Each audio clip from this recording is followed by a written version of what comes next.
শিক্ষার্থী জনতা সহ বিভিন্ন রাজনৈতিক কর্মীদের দখলে ছিল পঞ্চগড় শহর।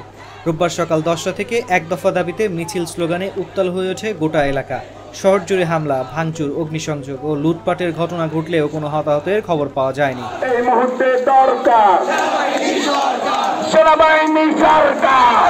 প্রত্যক্ষদর্শীরা জানান, বিক্ষুব্ধরা জেলা শহরের শেরে বাংলা পার্কে পঞ্চগড় ঢাকা জাতীয় মহাসড়ক অবরোধ করেন। পরে বিচ্ছিন্নভাবে তারা লাঠিসোঁটা নিয়ে জেলা আওয়ামী লীগ কার্যালয়ে সংরক্ষিত নারী সংসদ সদস্য রেজিয়া ইসলাম, তার ছেলে জেলা আওয়ামী লীগের সাধারণ সম্পাদক আনোয়ার সাদাত সম্রাট, সদর উপজেলা আওয়ামী লীগের সভাপতি ও সাবেক উপজেলা পরিষদের চেয়ারম্যান আমিরুল ইসলাম, পৌর মেয়র জাকিয়া খাতুন, জেলা ছাত্রলীগের সভাপতি আবু মোহাম্মদ নোমান হাসান, পৌর আওয়ামী লীগের সভাপতি ও সদর উপজেলা পরিষদ ভাইস চেয়ারম্যান কাজী আল তারিক, সাধারণ সম্পাদক হুমায়ুন কবির উজ্জ্বল, কাউন্সিলর ও আওয়ামী লীগ নেতা শফিকুল ইসলাম, হাসনাত মোহাম্মদ হামিদুর রহমান সহ বিভিন্ন নেতার বাড়ি, গাড়ি ও ব্যবসা প্রতিষ্ঠানে ব্যাপক ভাঙচুর ও অগ্নিসংযোগ করে।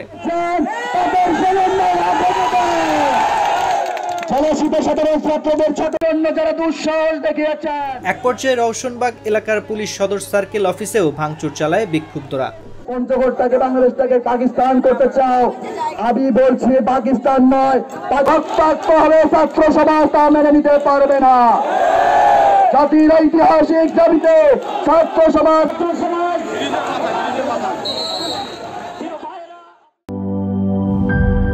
শিয়া বাটার ও ভিটামিন ই সমৃদ্ধ lily glam beauty soap. Lily, always beautiful.